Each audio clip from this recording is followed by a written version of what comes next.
Okay, well, good evening, everyone. Thanks to all of you who are here in the room with us, and also hello to everybody on the Zoom call. This is a wonderful opportunity for our Distinguished Speakers Series, and it is my great pleasure to welcome Ralph Semmel as our distinguished speaker this evening. Let me tell you a little bit about Ralph by way of introduction. First of all, Ralph will tell us a lot more about APL, but I think many of you know that it is the nation's largest university-affiliated research center, performing research and development on behalf of the Department of Defense, the intelligence community, NASA, and many other federal agencies. Ralph has been the director, which is the leader, of a very modest term, by the way, just simply director, but since 2010. And prior to that, he was the founding head of APL's Applied Information Sciences Department and Infocentric Operations Business Area, which conducted foundational research and development in the areas of cyber and information operations, information assurance, intelligence systems, and global information networks. In conjunction with his APL responsibilities, Dr. Semmel previously chaired the graduate programs in computer science, information assurance, and information systems engineering for Hopkins Engineering for Professionals programs. He has received numerous honors, too numerous to mention them all here, and has published very extensively in the areas of artificial intelligence and large-scale database systems.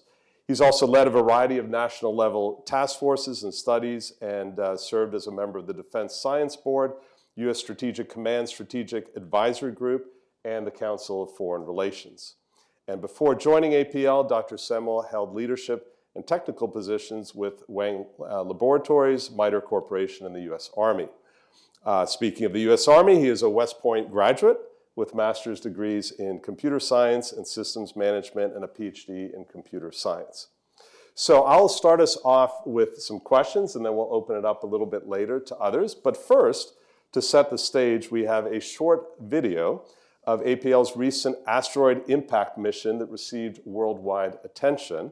And we'll talk about that a little bit more later. We're not just going to talk about asteroids today. We're going to talk about leadership and leading organizations with very incredible talent. But first, this video, I think, will set the stage nicely. In a galaxy where asteroids have pummeled planets for billions of years, now one planet strikes back. I'm starting to see Dimorphos start to come into view there. You can see it starting to take shape. I'm starting to see individual boulders on Didymos.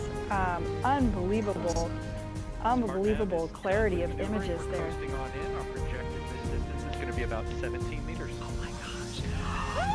Oh, wow. Awaiting visual confirmation. All right.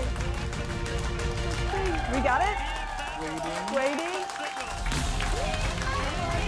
And we have impact. A triumph for humanity in the name of planetary defense. Woo. Fantastic. Oh, fantastic. What a team. What a team and what an accomplishment.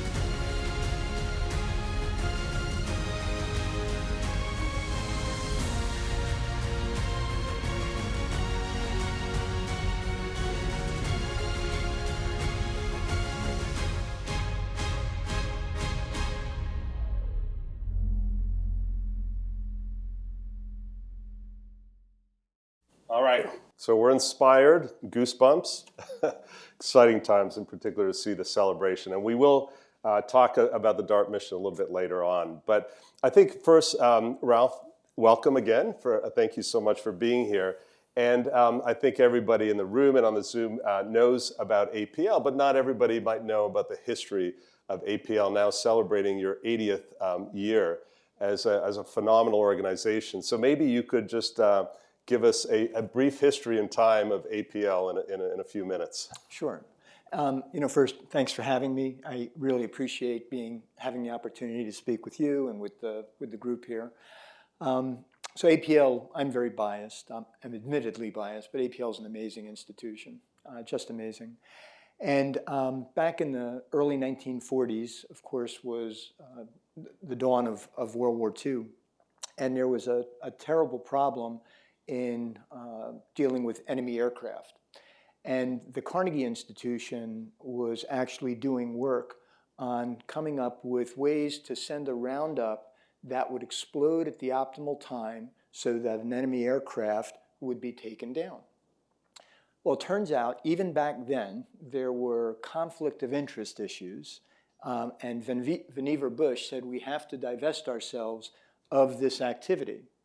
And so the individual leading the activity, the development activity down at the Carnegie Institution was a fellow named Merle Tuve.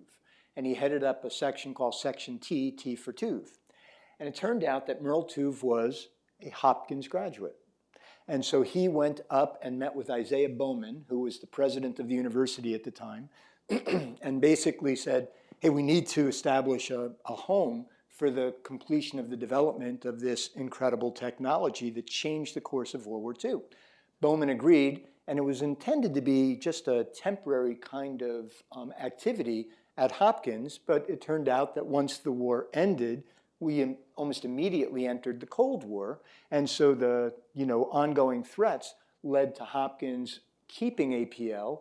And so after being founded March 10th, 1942, APL stayed an entity and continued to grow significantly in a number of different areas.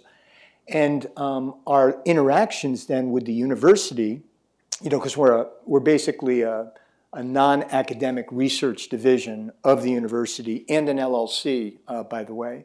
Our research activities with the rest of the university grew, and today, when you look at what we're doing, we have close ties to engineering, to medicine, to Bloomberg. We've done things with Carey in the past, and so we're pretty intimately connected with a number of the different divisions throughout the university.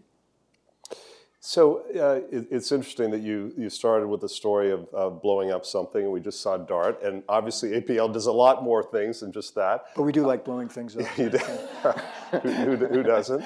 But let's, before we get into sort of all the different core businesses, maybe you could just give us an overview of how APL is structured, is organized, because it has become such a much more complicated organization over the last 80 years. Right.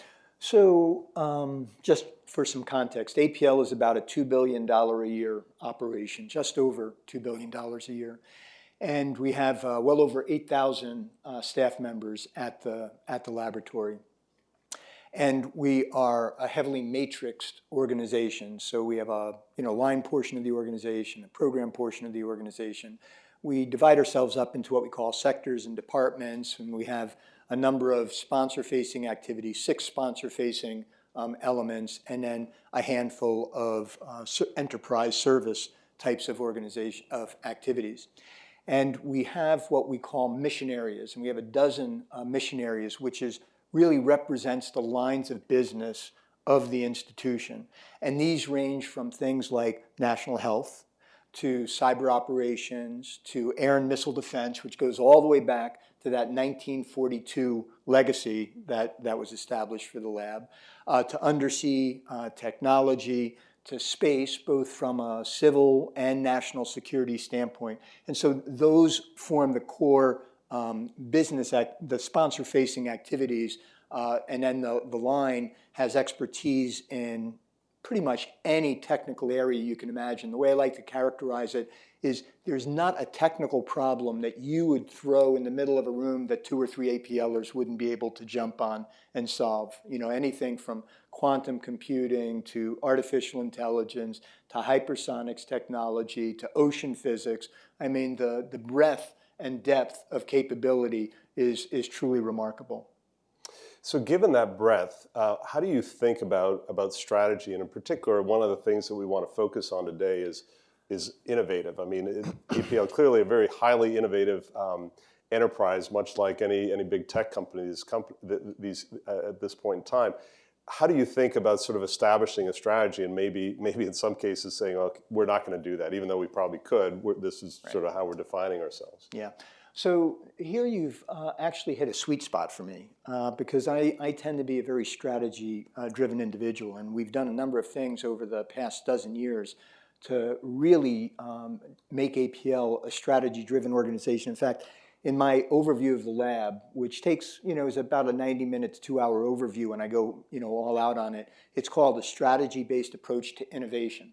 And it's, how do we actually, because, organizations as they age sometimes lose their edge, all right? And so the question is, how does one incorporate this notion of creativity and innovation in a strategy which by its nature tends to be a process-driven kind of activity, and process and innovation don't necessarily fit well together in many cases.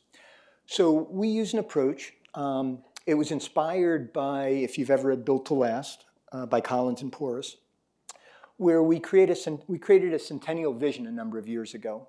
And Centennial Vision said, hey, what's the lab going to look like when it's 2042? And in that centennial vision, we had to go through a process where we discovered, not something you aspire to, every organization has a core purpose and a set of core values, right? And if you just aspire to them, you're not being true to what's really, really sought there. And so for us, our core purpose is very simple: critical contributions to critical challenges. That's what the essence of the lab is. We take a look at the greatest problems facing the nation and the world and figure out how can we contribute solutions to them. And then we have a set of core values. And we serve as a trusted agent of the government. And so the first core value that we have is unquestionable integrity. All right, that serves as the basis for everything we do. And we have trusted service to the nation. We have we value world-class expertise. We really aspire to game-changing impact. We value that immensely. We don't want to just push the ball an inch or two down the field. We want to go for the long pass and disrupt, to the extent we can. And then we have a highly collaborative, fulfilling, and in parentheses, we say even fun environment, okay? And we put that even fun in because we recognize that as a tech organization, we're competing with the likes of Google and Meta and Amazon and and Apple and all these other places, right? But even fun is an overloaded term because if you're in a tech organization, what does even fun mean? Sure, you can go play foosball if you'd like, but fun is this joy of creation and discovery, right? And so that even fun is there.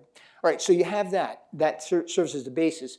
Those serve as the basis for then what we characterize the technical term BHAG, right? Big, hairy, audacious goal. And our BHAG is to create defining innovations that ensures our nation's preeminence in the 21st century. And everything we do is then driven towards that. Now, we have a description of what the world would look like, but it really just serves as a philosophical backdrop. It's not actionable from a strategic standpoint. So we augment that with a process, and I know I'm going into a lot of detail, but I love strategy. Keep going. So we then follow a process that we call VSE, Vision, Strategic Focus, and Execution Priorities. The vision is the BHAG, create defining innovations that ensure our nation's preeminence in the 21st century, okay? The strategic focus says, hey, for the next 3 years, what is it you're going to focus on? And this addresses actually one of your points. Because we don't have 20.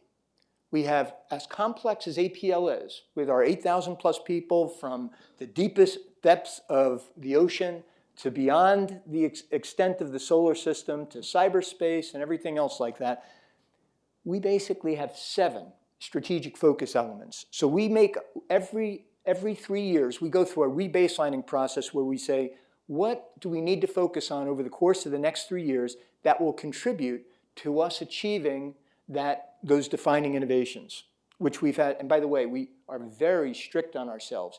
In our history, we only have had 9 defining innovations. So things like the creation of satellite navigation, you may not know this, but that was done at APL. So we had the precursor to GPS. It was called the transit system. That proximity fuse that changed the course of World War II, that was cited with the atomic bomb and radar as one of 3 inventions that shortened the war. Okay, that's what we mean by a defining innovation. It literally changes the world. Flying past Pluto, that wasn't a defining innovation. Okay, what was the defining innovation was we changed the way NASA did planetary exploration. And Pluto, flying past Pluto, was one example of that, okay? So the VSE has these seven goals, if you will, and then every year we get together over a 2-month period. And it's kind of like a marathon, so it's last person standing wins, okay? And we identify what specific thing are we going to focus on in the next year that has the potential to be game-changing, that will contribute to that 3-year goal, and ultimately lead to a defining innovation that will change the course of the world, okay? So that's how we go about, formulating and conducting strategy. Now, one other aspect of strategy. Oftentimes what happens in an organization is you'll have a chief strategy officer, and the chief strategy officer serves as an advisor to the CEO, okay? I like to think of strategy as a journey that you go on as an executive team. And so when we are going through our 2-month process, I and my 15 best friends on the executive council, are getting together on that weekly basis to kind of struggle through what we should be focusing on. But what we did about a decade ago is we said, it's one thing to say you're strategy driven, it's another thing to really mean it. So we took all of our investment resources, and instead of it being under operations, we gave them all to strategy. And so now, when we are setting up those 7 strategic focus elements and those 7 execution priorities, we basically have them all under strategy and resource them through strategy as opposed to operations. And so we put all the money, all of our investment dollars in that strategy-driven activity. So, I was going to ask you about how you measure success in the organization. You've already sort of addressed a little bit of that, and it's funny, the video, we saw one form of success, having fun, by the way, at the same time, but just, that celebration of something that succeeds, right? But what characterizes innovative organizations is that you often fail, right? And the focus on failing fast, and you talked about sort of going for those game-changing innovations. So how do you promote sort of the right level of wise risk-taking, if I can call it that? Yeah, so the way I like to characterize it is you don't take risk on the launch pad, okay? So in other words, when you're on the launch pad, that rocket's gonna go. That's not the time to be, putting a bolt in, all right? But any time before that, the amount of risk you can take at the beginning is very high, and then it goes down. You buy down risk over time. But let me tell you how we promote it from a strategic standpoint, and I'll share with you a somewhat, maybe a little bit of an embarrassing story as well. So when we got the VSE up and running, and it was as effective as we wanted it to be, I stepped back and said, hey, we can use this as a metric, because when what I didn't share before is we take that VSE at the lab level, and then we drive it down 2 levels within the organization. So every sector and department, and that includes our sponsor-facing and services side, each one of them has a VSE. And then we drive it down from there into the mission areas as well. And I review every one of those VSEs. And an interesting aspect of those is at the laboratory, we made a decision a dozen years ago that we would not focus on growth. We would focus only on impact. And I had a belief that by focusing on the right things would happen, okay? Yes, we have such a talented staff, again, biased, all right? But we have such a talented and amazing staff that we could have grown if we just said set the growth. But what would have happened? We would have had a low bar. We just would have gone for the easy pickings. And what we really wanted was go for the big stuff.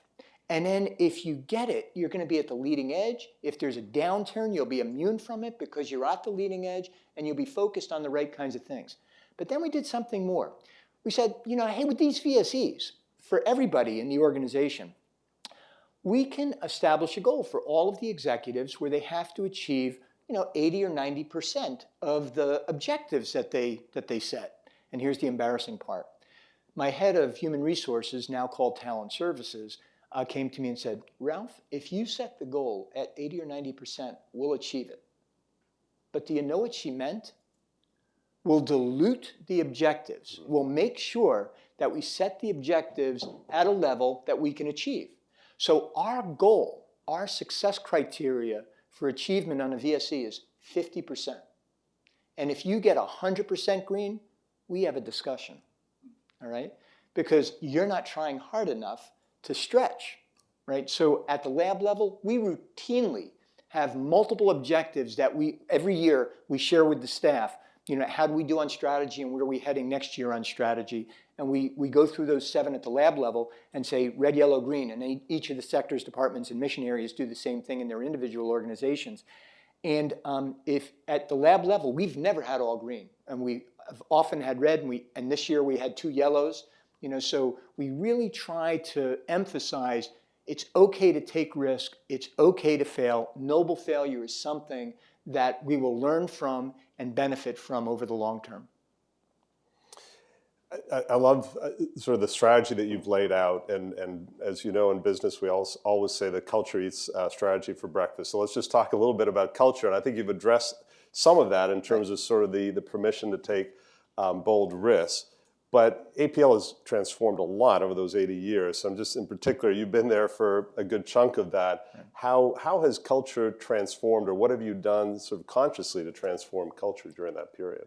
So we have transformed the culture, and I'll share with you that I have staff members who have been with the lab a long time who will sometimes come up to me and say, how did you go about transforming the culture, you know, the way that we've changed? And here's a tongue-in-cheek response. It's a bit extreme, but it actually carries the essence of the truth. We transform the culture by never focusing on the culture, all right? And what I mean by that is when you tell an organization, especially one that is successful, hey, we should change the culture. How do people respond? They say, why? We're doing fine. Why would you change the culture? Instead, what we do is we say, what is it that we're seeking to achieve? And can we get buy-in from the leadership on what we're trying to achieve? What did we get buy-in on? Create defining innovations that ensure our nation's preeminence in the 21st century. Once we had that buy-in, then we could put things in place to drive us towards achievement. Those things ended up having an impact on culture. And yes, culture is something that can really pull on an organization. And so you have to recognize that culture changes slowly over time. But if you've got your eye on the goal and you put initiatives in place to achieve that goal, then culture over time transforms. So let's talk a little bit about talent services. That's what you called it, right? Right. So you clearly have, as you said, you're sort of in the league with the big tech firms, and you're competing actively for talent with them. So. Right. Maybe you could talk a little bit about sort of the philosophy, in particular, sort of the recently changing philosophy, maybe in recruiting and retaining talent at that level. Yeah, hey, this is a tough problem, right? You know, competing for talent, especially with Silicon Valley, where they can offer startup packages that are really quite incredible, can be very tempting, especially for somebody in their early 20s. When we can get people, and getting people in the door is not a problem, right? I mean, there's a draw from APL and Johns Hopkins which will, you know, pull people in, but then it's the retention issue as well that we have to deal with. And if you can get people to buy into the mission of the organization, there's a tremendous stay factor, you know, associated with that. And the way I like to characterize it when people are, you know, say somebody's thinking of leaving and they're going to go off to, say, a Google or something like that, depending on what they're going to do. I say, okay, I want you to step back for a moment and look ahead 30 years and imagine yourself looking back on your career. Now, the question that I want you to be thinking about is, what do you want your legacy to be? Do you want your legacy to be, I built a better ad, or I potentially saved humanity from utter devastation by intercepting and impacting an asteroid, okay? And oftentimes that has a funny draw, you know? And so, it really does come down to the mission. Now, that said, I will share with you that during the pandemic, it's been challenging. Our attrition rate, we generally have a very low attrition rate at the lab, and relative to industry still today, our attrition rate is very low, but it's higher than it's been. And part of that has been because we've gone to this, there's obviously the more hybrid work environment has meant that, something in terms of getting together, is, in my opinion, and not everyone's opinion, but in my opinion, something is lost when people aren't interacting in 3D. We didn't evolve to be 2D people. We evolved to be 3D people. And so, when you're not having people together and they don't experience, oh, I understand what's special about APL and the culture by engaging and interacting and brainstorming and creating, it makes it more difficult. But we're much more back to where we were, and so hopefully we're going to have to see how things settle out. It's still much more flexible than we've ever been in terms of folks working multiple days at home and things like that. But with people really back, we by the way, we never shut down. We were deemed critical infrastructure by the government from day one, and so we always had thousands of people coming to the lab. But whereas before we had 6,000 or 7,000 people showing up on a daily basis, we were down to like 3,000 people showing up. And you get new staff members who would come in and they never met, the people in person because of the pandemic. So it's been a very difficult period, here. But again, going back to the original question, competing, with industry is very challenging. But on the other hand, there are some special things that APL has to offer that a lot of other organizations don't. Well, let's talk about one very special thing that we're all talking about these days about DEI, and in particular, the connection that has been proven. There's all sorts of evidence that diversity is critical for innovation. Correct. So how do you all approach, from your talent services perspective, really focusing on recruiting and retaining diverse talent? Yeah, so we actually view DEI, and I think you go DEIB, you go even a step further. We view DEI as absolutely critical from a lab standpoint, and from more than just a social aspect, right? And I will share with you that I was influenced years back by a book called The Medici Effect, okay? And the book basically had the premise that if you drew people together from different backgrounds, you could put teams together that would interact and engage in ways that would result in ideas and solutions that more homogeneous teams wouldn't produce. And then we had, a few years back, unfortunately, a woman who died prematurely, actually a Columbia professor from Columbia Business School professor, Catherine Phillips. I don't know if you know Catherine or not, or knew Catherine. Catherine came down to the lab and spoke with us, and she had done a number of experiments. Now, these are small experiments, right?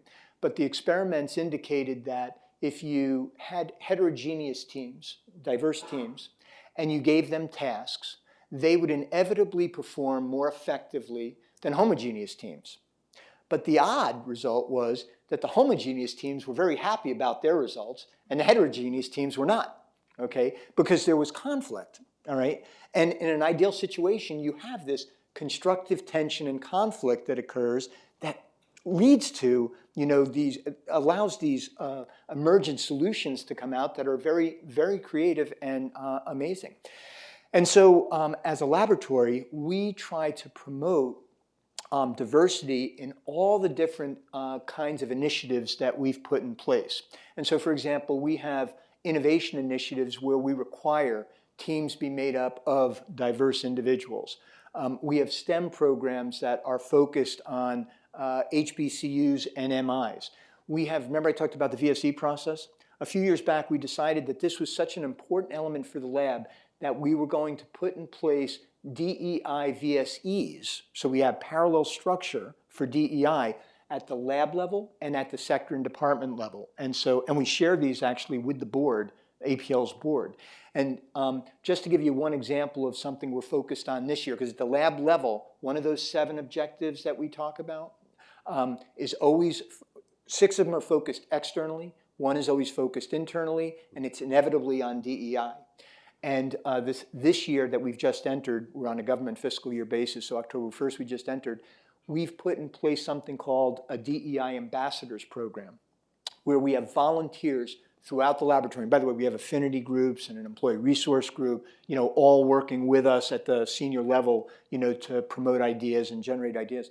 But this ambassadors program is to basically field, many people throughout the lab, ideally one in every group of 30 people or one or more folks in every group of 30 folks or so, that allows us to really show, hey, here's what's going on in DEI, here's how to get involved, here are things that you can be focused on as well. So it's an extensive operation at the laboratory.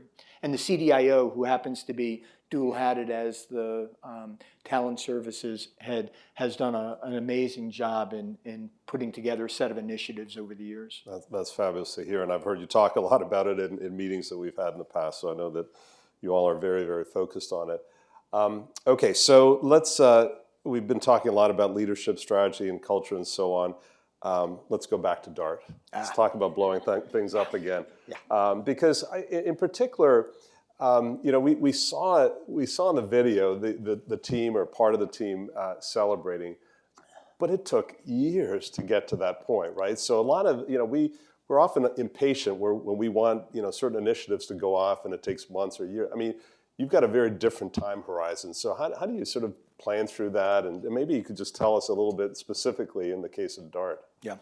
So DART was a 7-year activity, actually rather short for space, okay? Oftentimes for space exploration, you're dealing with missions that might be, 20 years and more, because it takes years just to get to the target, okay? The target being, for example, Pluto. It took years just to travel to fly past Pluto. So DART was remarkable, and I will share with you, you saw that screen kind of go blank. As I said at a press conference on September 26th at 7:14 p.m., but who's remembering? Yeah. As I said at a press conference there, I've been involved in a lot of missions at the laboratory, and never in my life was I so relieved to see a screen go blank and have a signal lost. Yeah. That's usually those are not good signs, but this was just a great sign. DART, we had there was always this notion of how would we protect the planet from a potentially dinosaur extinction-like event? Okay, it's a real probability. Obviously. How would we do it? And how would we demonstrate that it could be done? And one of the scientists had an idea, basically recognizing that there was an asteroid pair out there, a larger asteroid called Didymos, and then a smaller asteroid called Dimorphos, and Dimorphos was going around Didymos. And the idea was, hey, if we could hit the smaller asteroid, the moonlet, we could measure whether or not we could deflect that asteroid from its orbit and measure how much we deflected it. And the notion is that if you can detect an asteroid far enough away, and that might mean years away, right? What you could do is you could send up a spacecraft, punch the asteroid in the nose, effectively, right? And what happens? What you're trying to do is, if you don't punch the asteroid, it comes in and smacks you. If you punch the asteroid, what does it do? It slows down just a little bit. But over a course of years, that slowdown gives you enough time to have the Earth get out of the way. And that was the notion that we wanted to explore with DART, okay? And so what made DART much more complex was that we never could see from Earth the little moonlet. All we saw, if you do exoplanet science, the way exoplanet science is done is when the planet crosses in front of the sun, you see a dip in the light. Okay, you're tracking a light and the light dips. So we saw a light dip on the larger asteroid, but never saw the smaller asteroid. And it wasn't until the last hour, okay, now remember we launched last Thanksgiving week. All right, so this is a 10-month journey. And it wasn't until the last hour that we saw that little guy Dimorphos. All right, and then you saw what happened. It comes into sharp focus. It was based on an autonomous system. We actually drew on technology from our air and missile defense sector. Remember the legacy of the lab? There was seeker technology because we do a lot of guided missile defense. You know, if an incoming missile's coming, you have to, hone in on that missile through a guided technology. And we use that kind of guiding technology to figure out, last minute, few hour correction to hit that smaller asteroid. It was a remarkable, remarkable experience.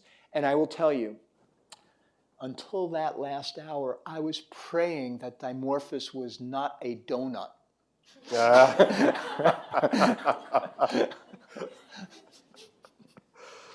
Phenomenal, absolutely phenomenal.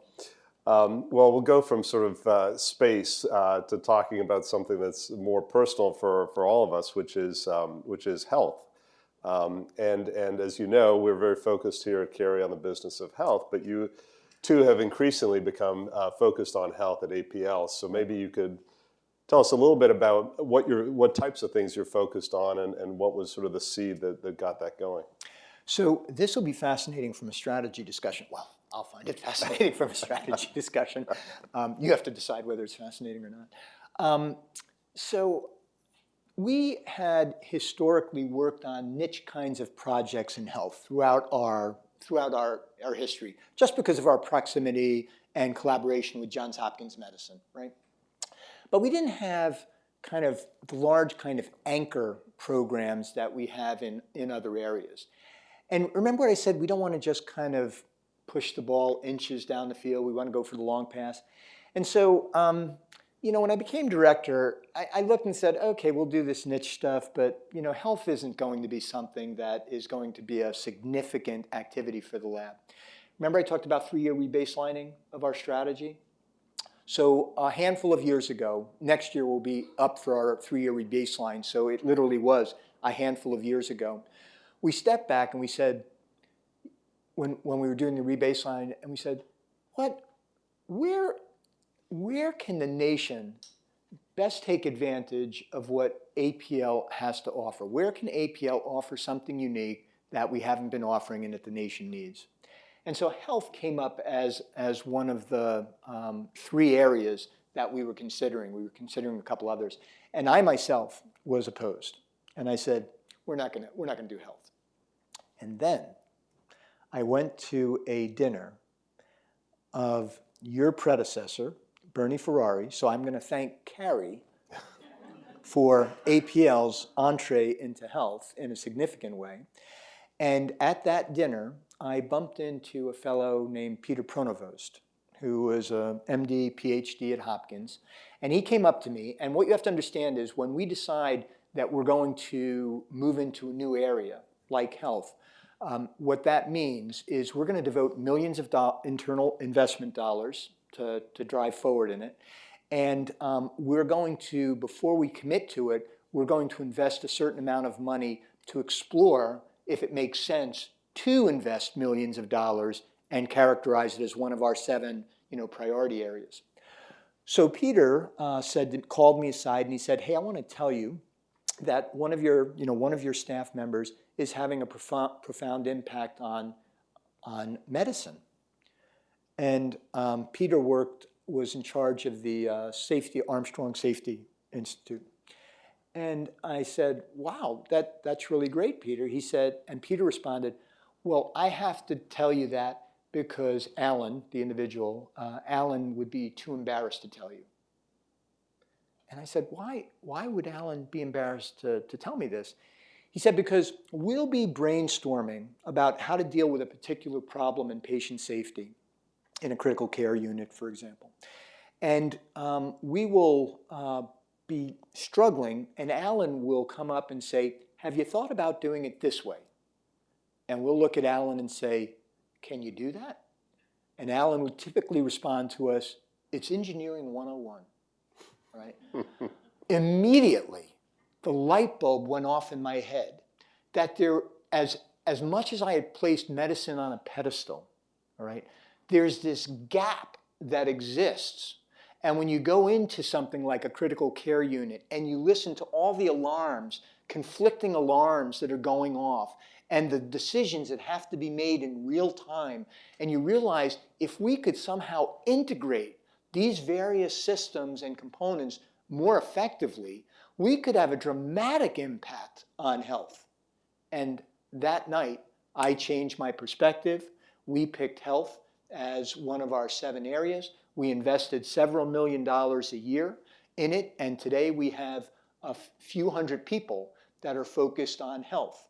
And you've heard about things like, oh, maybe you have or haven't, things like the prosthetic arm, where we're looking at brain-control computer interfaces. Now we're looking at non-invasive brain-control computer interfaces. We were looking at the biothreat before the pandemic made the biothreat real. And so when the pandemic hit, our health folks were ready to respond to that. We served the President's task force for the pandemic, the White House task force on the pandemic. We produced, even to this day, the COVID daily report that the President gets on a daily basis.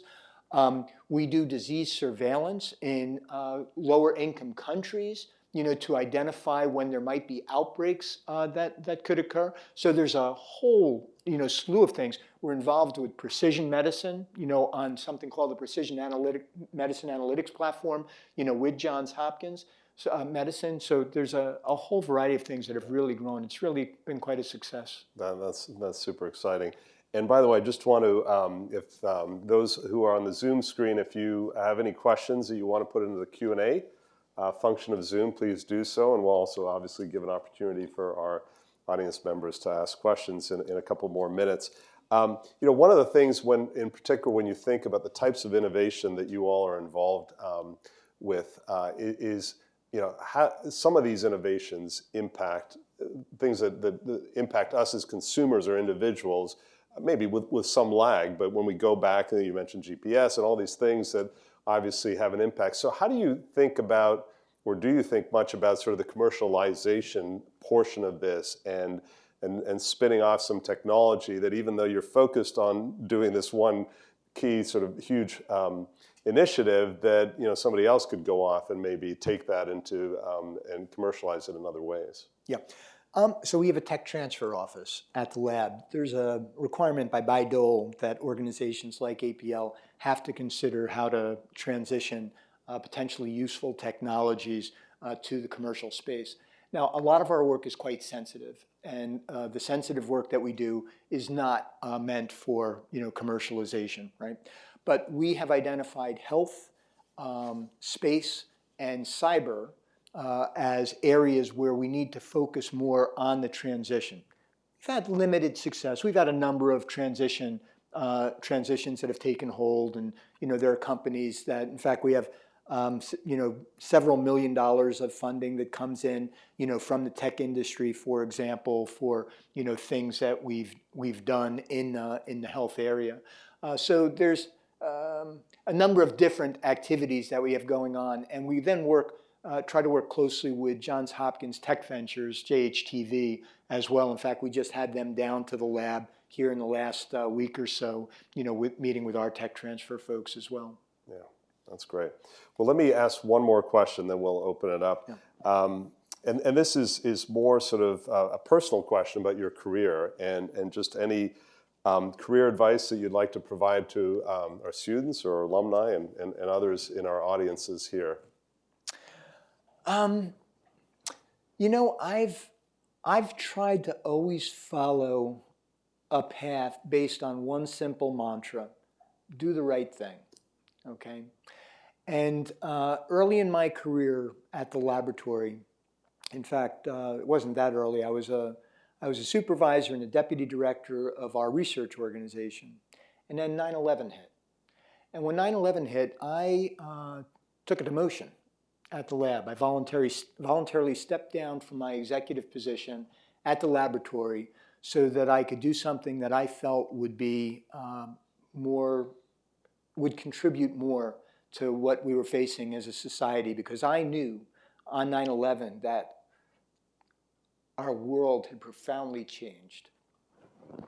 And so I think back to that time, it was just rough.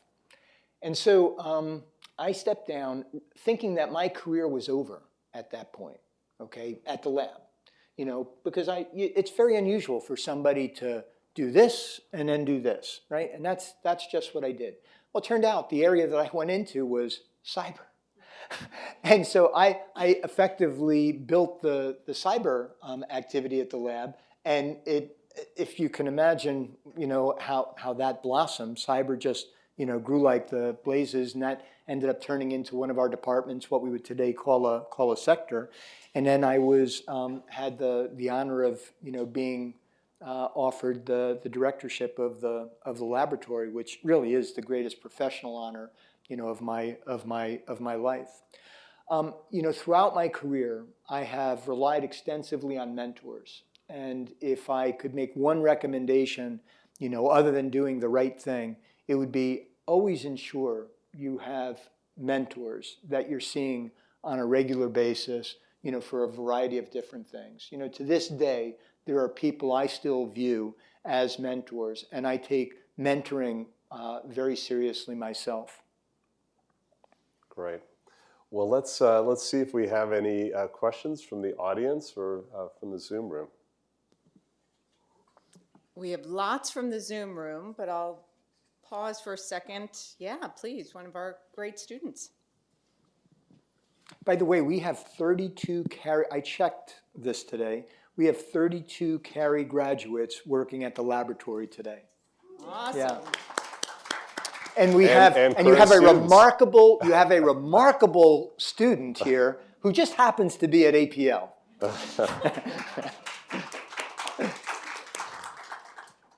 Please.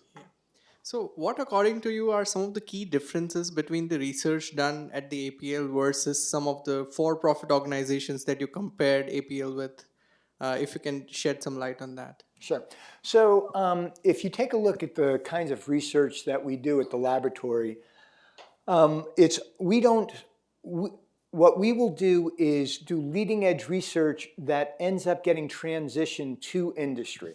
All right. So what will happen is we serve at the intersection of industry, academia, and government. And so what we look for, we're an applied research organization. We look for, hey, what's going on from an academic side, build on that, create prototypes to demonstrate concepts that the government, you know, needs to, you know, use for the future, and then work with industry to transition for them to actually develop. All right. Now, in terms of industrial research organizations, there will oftentimes be some crossover and some commonality between the things that we're working on. But what we try to do is focus not on what others are doing, but what others are not doing. Okay? Great. Any other questions for Ritu? Just one second so that we can make sure our Zoom audience hears as well. Thanks. Thank you for your remarks. That was so inspiring, and I almost feel bad that I didn't indulge my childhood fantasy of being a rocket scientist. But it's not too late. I know it's not too late. I figured. Yeah. Remember this? You go down. So I have so many questions, but I'm going to ask my least formulated questions. So please bear with me. So I'm trying to understand to what extent how much agency APL has in setting its research agenda. Because I heard you talk a lot about the nation's preeminence and so on and so forth. So I guess that's... Yeah, so that's actually a great question. So it turns out that it's a multifaceted answer.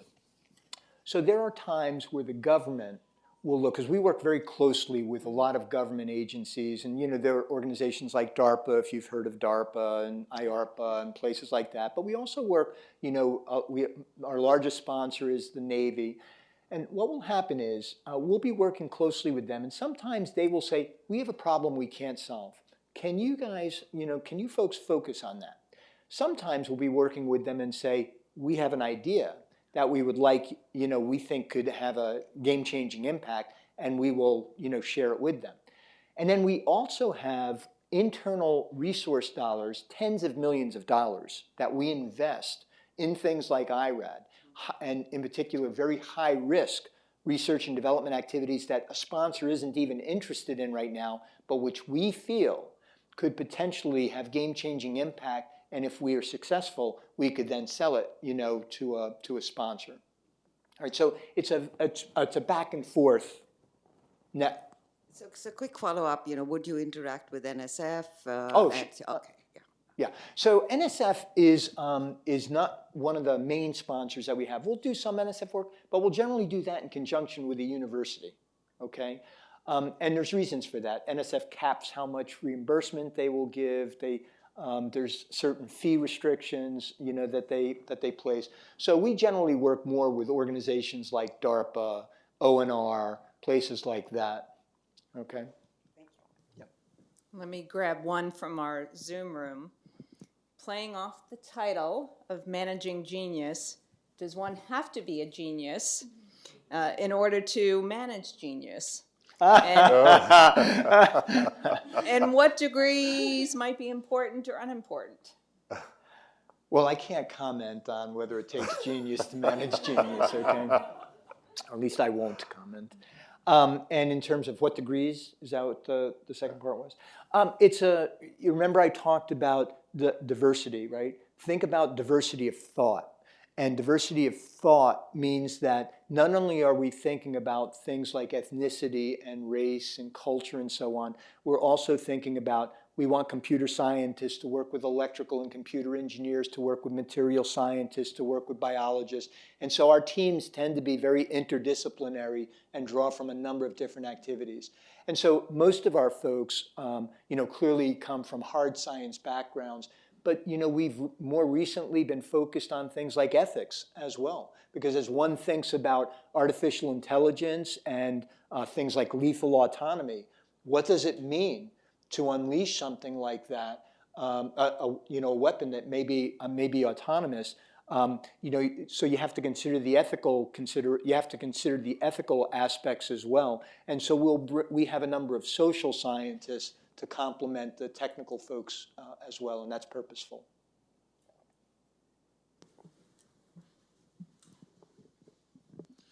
Ralph, Rick Smith here with Carey Business School. Great to have you with us. It's it's so inspiring to hear the story of APL and both kind of how it got started and where we're going.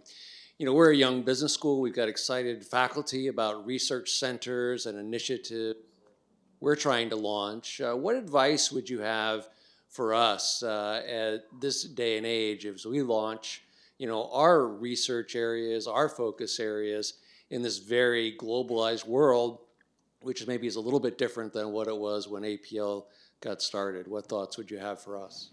Well, for me, it's always start with the end in mind, right? So what is it that you would be seeking to achieve and contribute to the world, that would make a difference? And then from there, the question is, okay, do we have the resources to allow us to pursue it effectively? And because it's a globalized world, because we face the same thing, what partnerships do we need to establish, institutionally across the nation or across the world, to bring a strong team to the table? Yeah. And if you'd like, we could have you down to the lab at some point and share with you how we go about, pursuing major new initiatives. But for us, like I said, when we go into something, millions of dollars, multi-year commitment, and then we're ready to kill it if it doesn't work. Yeah, exactly.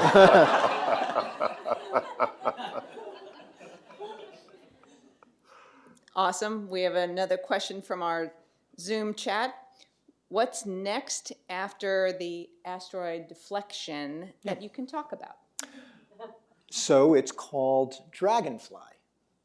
All right, and Dragonfly is a nuclear-powered octocopter.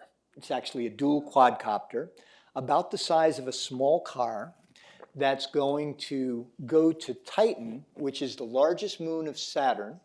And it turns out that if you look at the chemical composition of Titan, it has a composition that is more similar to the Earth's than any other body in the solar system.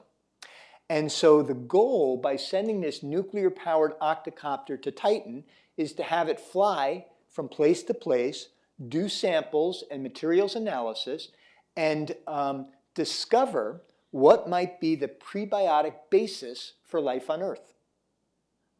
Pretty cool? Really cool. Really cool. I also saw, by the way, I think there was a news article this morning, one of your space physicists that discovered a smile. Oh, yes, on the sun. Right. I thought, yeah. Okay. Yeah. Yeah. Looking for good news everywhere. Yeah. Right. Yeah. And of course, we have a mission going around the sun right now, the record-setting Parker It's Solar Probe. Incredible. Oh, go ahead. Oh, no, I have another one on the Zoom room. You've shared a little bit more about your top-down planning strategy. Right. What's your bottoms-up listening mechanism? Yeah, so we actually, when you do strategy the way we do it, what you're doing is we're not just setting strategy, we're basically soliciting ideas from folks, okay? And so we will put strategy teams together when we're getting ready for that 3-year rebaselining, and we'll say, okay, give us, come up with some ideas. In fact, we have 6 teams that took a look at we called it the Centennial Task Force. And they came up with 6 ideas, and we're going to down select to 3.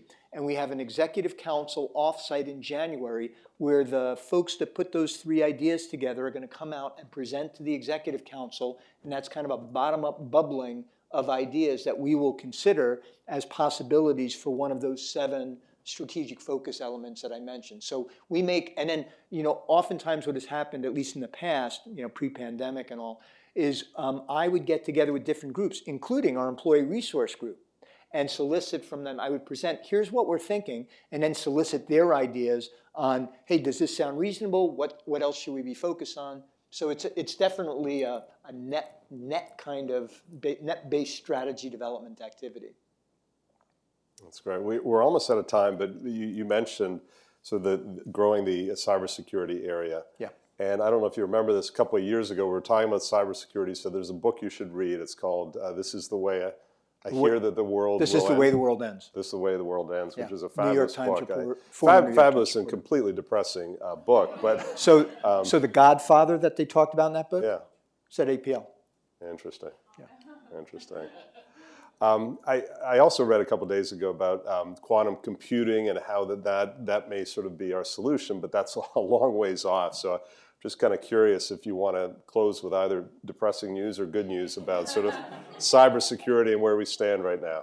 Well, it's never good to close on depressing news. Cybersecurity is going to be a problem for years to come. And quantum computing, when it happens, there is a lot of data that has been stored up. And what quantum computing will give you is the opportunity to decrypt data in a way that's much faster. And a lot of secrets, corporate, government, and otherwise, will potentially, be lost as a result of that. Now that said, there's a post-quantum cryptography activity that the government is focused on, that is seeking to create infrastructure and capabilities to ensure that we'll be able to protect information in an appropriate way. But we're years away, from this kind of technology. But it's one of these things where you just have to keep at it, right? We at the lab in 2009 were taken down by a nation state, okay, from a cyber standpoint, and had to shut the lab down, for a couple of weeks. And that was a real eye-opening experience. And what we did was we then combined our cyber researchers with our IT infrastructure folks and had them working hand in hand in the same facilities to apply the most leading-edge capabilities that we had been developing at the lab, to the problems that, the threats that we were facing. And we have something called a live lab, that monitors our networks on a regular basis, and we use that technology with sponsors as well. So it's not all as gloom and doom. There's a lot of capabilities out there, and what we've done and what we continue to do is we raise the bar. We just keep raising the bar. And fighting off nation states will be hard. Fighting off hackers will be easier, and it gets easier all the time. Of course, our systems become more complex, and hackers can find ways in. So, all right, so maybe it's a mixed feeling. Okay. Well, we're blessed that we have APL at the forefront of this, and obviously you as the leader. And just on behalf of everybody, thank you so much for sharing all your great insights about managing genius and about strategy and culture and everything else. And so we have a small token of appreciation here. Thank you so much, Ralph. Well, thank you. Really appreciate it.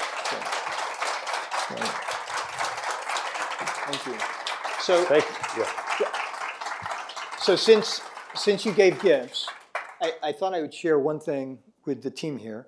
I don't know how many of you are familiar with the notion of challenge coins, all right? But these date back to ancient Roman times, and in military units in particular, when there was honorable service done or heroism demonstrated, the person would be rewarded with a challenge coin. This is my personal challenge coin, and I just want to say thank you for your leadership at Johns Hopkins and at Carey, and for all you do. Thank you very much, Ralph. Appreciate it. Thank you.